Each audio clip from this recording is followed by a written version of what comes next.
तो कहानी की शुरुआत में हम गाबी मारू नाम के एक आदमी को देखते हैं जिसे मौत की सजा सुना दी गई थी क्योंकि उसने पास्ट में बहुत बुरे बुरे काम किए थे, जिस पर वो लोग गाबी मारू को तलवार से मारने की कोशिश करते हैं, पर इसमें उनकी तलवार टूट जाती है, जिस पर वो लोग गाबी मारू को जला के मारने की कोशिश करते हैं, पर गाबी मारू उससे भी बच जाता है, जो देखकर वो लोग बहुत हैरान होते हैं क्योंकि वो लोग किसी भी तरीके से गाबी मारू को मार नहीं पा रहे थे। जिस पर सावरी नाम की एक लड़की गाबी मारू से पूछताछ करने आती है, लेकिन गाबी मारू बार बार सावरी से उसे जान से मार देने को कह रहा होता है, पर सावरी उसकी बात नहीं सुनती है और उससे उसके पास्ट के बारे में पूछती है, जिस पर गाबी मारू सावरी को अपने पास्ट के बारे में बताता है, जहाँ हमें पता चलता है कि गाबी मारू एक शिनोबी है जिसे बचपन से ही निंजा बनने की ट्रेनिंग मिली थी और एक निंजा होने के नाते उसकी कोई खुद की इच्छा और सपने नहीं थे। वो बस पैसों के लिए लोगों का कत्ल करता था। पर एक बार उसने विलेज से भागने की कोशिश की,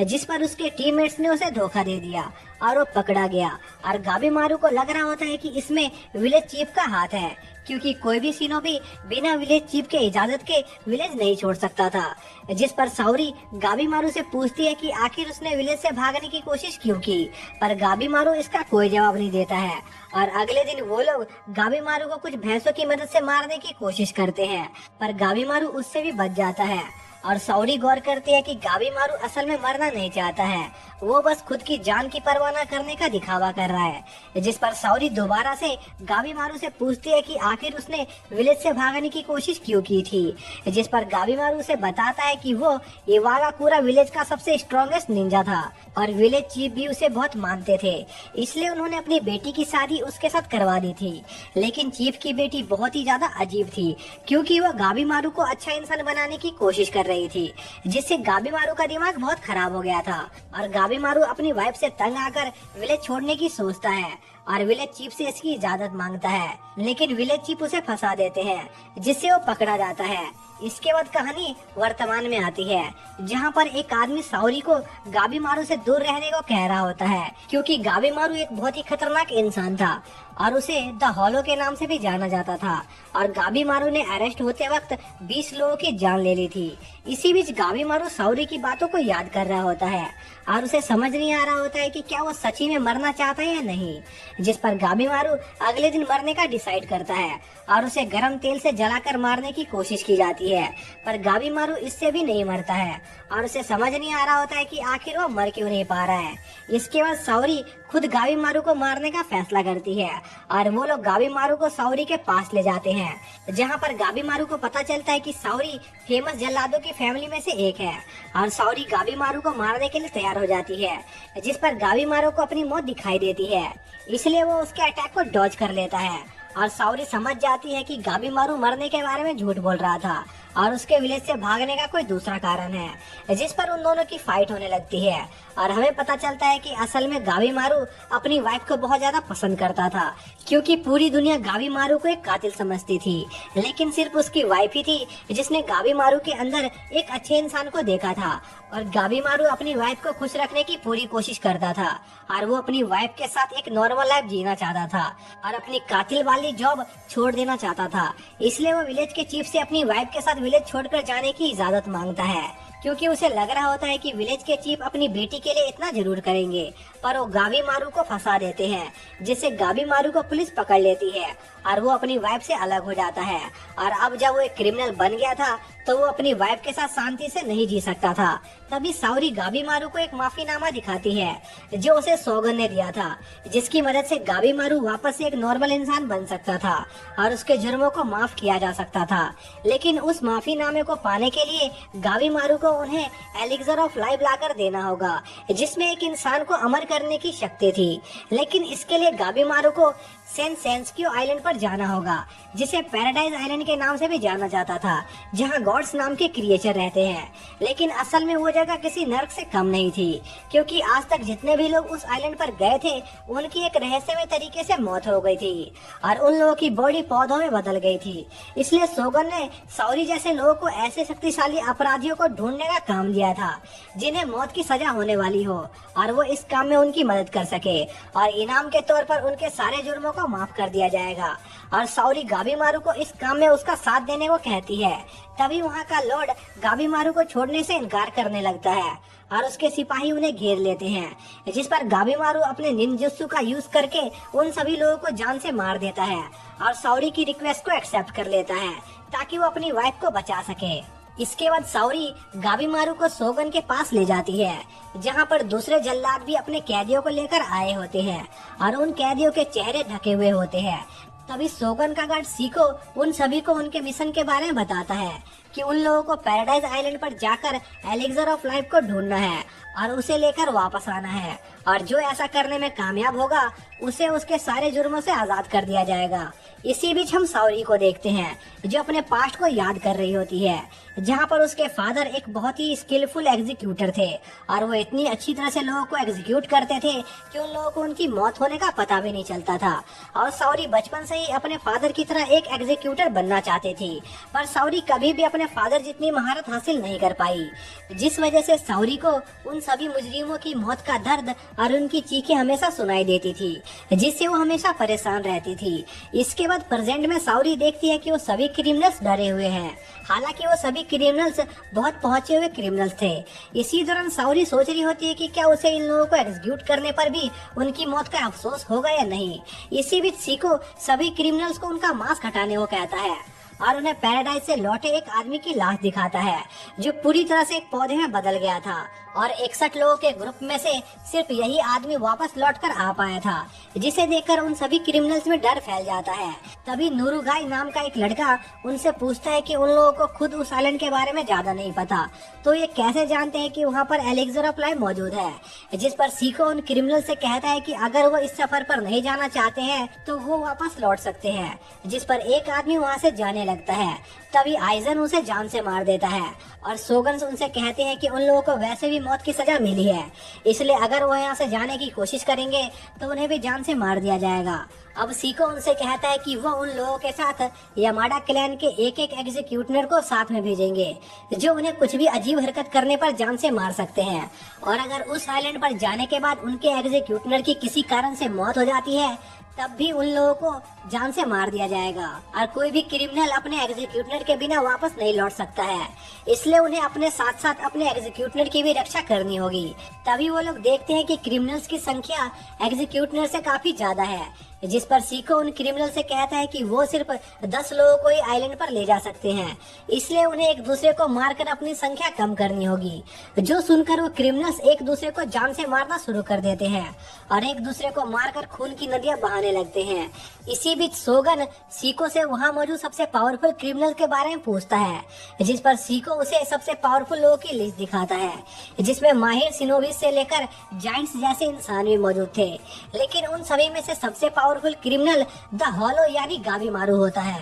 पर सोगन देखता है कि गाबीमारू बस शांति से बैठा हुआ है। इसी बीच कुछ क्रिमिनल्स साउरी से उसकी स्वॉर्ड छीनने के लिए उस पर अटैक कर देते हैं, पर साउरी उन सभी का सर धड़ से अलग कर देती है। तभी गाबीमारू सोगन से इस खून खराबे को रोकने के लिए कहता है, पर वो उसकी बात नहीं सुनते हैं और वहाँ मौजूद कैदियों को ऑफर देते हैं कि जो कैदी गाबीमारू को जान से मार देगा उसे ये लड़ाई लड़ने की कोई जरूरत नहीं पड़ेगी, वो उस क्रिमिनल को बिना किसी दिक्कत के आइलैंड पर ले जाएंगे। जिस पर वो सभी क्रिमिनल्स गाबीमारू को मारने की कोशिश करने लगते हैं, जिस पर गाबीमारू अपनी जान बचाने के लिए उन लोगों को जान से मारने का फैसला करता है और उन लोगों पर अपने हाथों और पैरों से अटैक करने लगता है, जिससे वो लोग एक ही बार में मरने लगते हैं। लेकिन गाबीमारू उन लोगों को बेरहमी से मारना जारी रखता है और उस पर हमला करने वाले सभी कैदियों को जान से मार देता है, और उसकी यह बेरहमी देखकर वहाँ मौजूद सभी लोगों का दिल दहल जाता है। और इस कत्ले आम के बाद सिर्फ 10 कैदी ही बचते हैं, जिन्हें पैराडाइज आइलैंड भेजने के लिए चुन लिया जाता है,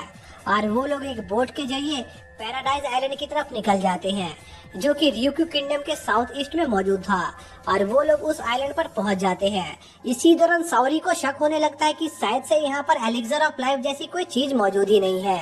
जिस पर गाबीमारू साउरी को एक कहानी सुनाता है, जिसमें उनके विलेज के चीफ पर कई लोगों ने हमला कर दिया था, जिस वजह से कुछ हथियार उनके शरीर के आर पार हो गए थे, लेकिन इसके बावजूद भी वो जिंदा थे और लोगों का कहना था कि इसका कारण एक फल था जो उन्हें दूर मौजूद एक आइलैंड से मिला था। इसलिए गाबीमारू को पूरा यकीन होता है कि एलिक्सर ऑफ लाइफ जैसी भी चीजें होती हैं और वो लोग उस आइलैंड पर घूमने लगते हैं जो कि पूरी तरह से हरा भरा होता है और वहाँ पर कई तरह के फूल भी खिले हुए होते हैं। पर गाबीमारू को यह बात थोड़ी अजीब लगती है क्योंकि वहाँ पर कुछ ऐसे पौधे भी मौजूद थे जो सिर्फ समुद्री इलाकों में उगते थे। इसलिए गाबीमारू साउरी को थोड़ा चौकन्ना रहने को कहता है और अपने हाथ खोल लेता है, जिस पर साउरी गाबीमारू को वापस से उसके हाथ बांधने को कहती है। पर गाबीमारू बहाने बनाने लगता है, जिस पर साउरी गाबीमारू को जान से मारने की धमकी देती है और कहती है कि उसे इससे कोई फर्क नहीं पड़ता है कि उन्हें एलिक्सर ऑफ लाइफ मिल पाए या नहीं, लेकिन अगर गाबीमारू उसके ऑर्डर नहीं मानेगा तो वो उसे जान से मार देगी।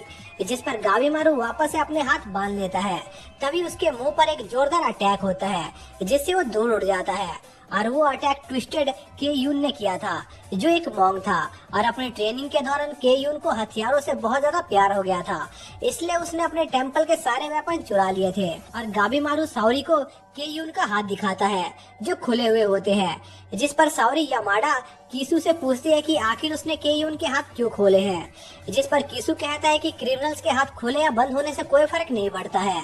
और साउरी ही बेवकूफ है जिसने अपने कैदी का हाथ बांध कर रखा हुआ है। जिस पर गाबीमारू भी साउरी को ताना मारता है। तभी केयून गाबीमारू से कहता है कि वो यहाँ पर उसके ऊपर अपने हथियारों की टेस्टिंग करने आया है, जिस पर गाबीमारू केयून को जवाब देता है कि उन्हें एक दूसरे से लड़ना नहीं चाहिए क्योंकि इससे उन्हें कुछ हासिल नहीं होगा और उल्टा इस वजह से उन्हें एलिक्सर ऑफ लाइफ को ढूंढने में दिक्कत होगी। जिस पर केयून गाबीमारू से कहता है कि इसलिए वो पहले इस आइलैंड पर मौजूद सभी लोगों को जान से मार देना चाहता है ताकि वो बाद में आराम से एलिक्सर ऑफ लाइफ को ढूंढ सके। और सबसे पहले वो गाबीमारू को मारना चाहता है क्योंकि वही इस आइलैंड पर सबसे पावरफुल इंसान है, जिस पर गाबीमारू के पास लड़ने के अलावा और कोई चारा नहीं बचता है। पर साउरी को उनकी लड़ाई से कोई लेना देना नहीं था, वो बस रूल फॉलो करना चाहती थी, इसलिए वो लड़ाई से पहले गाबीमारू को उसके हाथ बांधने को कहती है। जिस पर गाबीमारू अपने हाथ बांधने लगता है और केयून उस पर अपने वेपन से अटैक करता है, पर उसके हमले का गाबीमारू पर कोई असर नहीं होता और गाबीमारू केयून को मारने में कामयाब रहता है।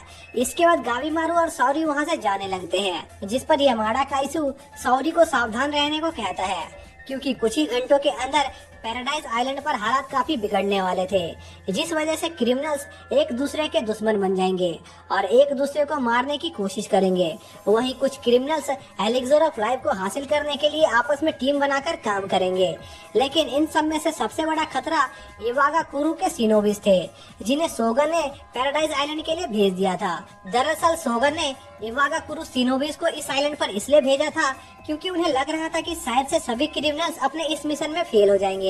और मारे जाएंगे और उनके मरने के बाद इवागा कुरु के सिनोबिस अपने इस काम को अंजाम दे सके। इसके बाद वो वहाँ से चला जाता है। तभी गाबीमारू साउरी पर अटैक करने लगता है और उनकी फाइट होने लगती है क्योंकि गाबीमारू का मानना था कि अगर एक बार इवागा कुरु के सिनोबिस यहाँ पर आ गए तो इस आइलैंड पर मौजूद सभी लोग मारे जाएंगे। इसलिए गाबीमारू उनके यहाँ आने से पहले ही एलिक्सर ऑफ लाइफ को ढूंढना चाहता था, लेकिन आगे चलकर साउरी उसके रास्ते में आती, इसलिए गाबीमारू पहले ही साउरी को जान से मारना चाह रहा होता है। तभी साउरी की स्वॉर्ड टूट जाती है, लेकिन साउरी तब भी हार नहीं मान रही होती और गाबीमारू से लड़ रही होती है, पर वो दोनों ही एक दूसरे को जान से मारने में हिचकिचा रहे होते हैं। लेकिन अंत में गाबीमारू साउरी को हरा देता है और उसे जान से मारने वाला होता है क्योंकि गाबीमारू के ऊपर विलेज चीफ की बातें हावी हो रही थी। पर तभी गाबीमारू को उसकी वाइफ की बातें याद आने लगती है और वो वापस से होश में आ जाता है और साउरी समझ पाती है कि गाबीमारू अपने आप को बदलना चाह रहा है,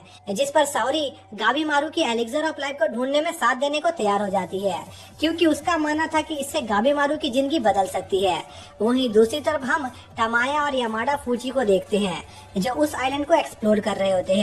और उन्हें वहाँ इंसानों द्वारा बनाई गई कुछ मूर्तियाँ मिलती है। तभी टमाया के हाथ पर एक इंसानी चेहरे वाली तितली काट लेती है, जिस पर टमाया तुरंत अपने हाथ को काट लेता है और उसका हाथ एक पौधे में बदल जाता है, जो देखकर फूची काफी हैरान होता है। तभी वहाँ पर बहुत सारे कीड़े और इंसानी चेहरे वाली तितलियों का झुंड आ जाता है और एक बड़ा सा मॉन्स्टर पेड़ों से निकलता है, जो देखकर वो लोग बहुत डर जाते हैं। इसी दौरान गाबीमारू और साउरी को भी एक इंसानी शरीर वाली मछली घेर लेती है, जिस पर वो उनसे लड़ने के लिए तैयार हो जाते हैं। तभी वो फिशमैन उन पर अटैक करता है, पर गाबीमारू उसे डॉज कर लेता है और उस मॉन्स्टर पर एक अटैक करता है, जिससे वो मॉन्स्टर घायल हो जाता है पर वो मॉन्स्टर गाबीमारू को भी पकड़ लेता है और उसे घायल कर देता है। तभी वहाँ पर और भी कई सारे मॉन्स्टर आ जाते हैं जो उन्हें देखकर हंसने लग जाते हैं, जो देखकर गाबीमारू को एहसास होता है कि यह मॉन्स्टर काफी खतरनाक है। और गाबीमारू अपने किलिंग मोड में आ जाता है और अपने फायर जुत्सु का यूज करके उन पर अटैक करने लगता है और उन मॉन्स्टर को बड़ी बेरहमी से जान से मारने लगता है, जो देखकर साओरी को अपनी आंखों पर विश्वास नहीं हो रहा होता कि आखिर वो लोग स्वर्ग में मौजूद है या नर्क में। तभी साओरी पर एक मॉन्स्टर अटैक करने लगता है और कुछ कीड़े साओरी को घेर लेते हैं, जिससे साओरी मरने वाली होती है। लेकिन तभी गाबीमारू वहां आकर साओरी की जान बचा लेता है। तभी वो फिश मॉन्स्टर उन पर दोबारा से अटैक करता है, पर एक एग्जीक्यूटर उस फिश मॉन्स्टर को जान से मार देता है और वहाँ पर यूजिरिया नाम की एक निंजा आ जाती है, जिसके साथ 2 एग्जीक्यूटर होते हैं, जो कि यामाडो, गेंजी और सेंटा होता है, जिस पर गाबीमारू उनकी मदद के लिए उनको शुक्रिया करता है और उनके यहाँ आने का कारण पूछता है। इसी दौरान यूजिरिया गाबीमारू को सिड्यूस करने की कोशिश करने लगती है, पर गाबीमारू उसके झांसे में नहीं आता क्योंकि उसे इस टेक्निक के बारे में पहले से ही पता था। पर साओरी को समझ नहीं आ रहा होता है कि आखिर यूजिरिया के साथ 2 एग्जीक्यूटर क्यों है, जिस पर गेंजी उसे बताता है कि उसके हिसाब से यूजिरिया को काबू करना काफी मुश्किल है,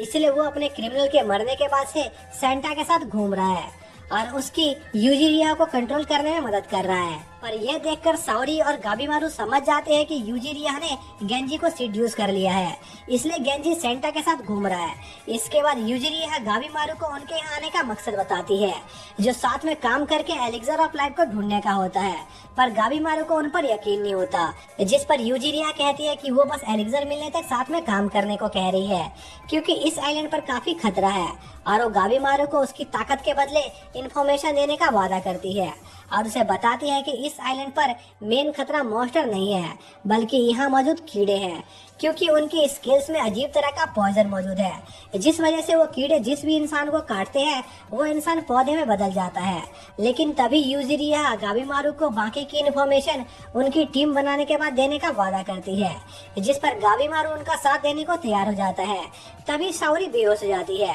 क्योंकि उसने गलती से कीड़े के पंखों में मौजूद पॉइजन को सूंघ लिया था। इसी बीच हम टोमा नाम के एक एग्जीक्यूटर को देखते हैं, जो आजा नाम के क्रिमिनल के साथ घूम रहा था। दरअसल आजा टोमा का भाई था और टोमा अपने भाई आजा को बचाने के लिए ही एक एग्जीक्यूटर बना था, क्योंकि टोमा का भाई आजा बचपन से ही काफी इंटेलिजेंट था और हर सिचुएशन से आसानी से निकल जाता था, इसलिए उसे उसका भाई काफी ज्यादा पसंद था। तभी उनका सामना उस आइलैंड पर मौजूद मॉन्स्टर से होता है और वो उनसे लड़ने लगते हैं, पर इसमें उनके वेपन्स टूट जाते हैं, जिस पर वो वहाँ से भागने का फैसला करते हैं। पर एक मॉन्स्टर टोमा को पकड़ लेता है, जिस पर आजा टोमा को छोड़कर वहाँ से भाग जाता है और टोमा अकेले उस मॉन्स्टर से लड़ने लगता है। पर तभी आजा वापस आकर उस मॉन्स्टर को मार देता है, जो एक हथियार लेने गया था। तभी वो मॉन्स्टर उन्हें पापी कहने लगते हैं, क्योंकि उन्होंने इस आइलैंड पर मौजूद जीवों की जान ली थी, इसलिए वो उन्हें इस चीज की सजा देने आए थे। तभी आजा उन मॉन्स्टर की बातें सुनकर पक जाता है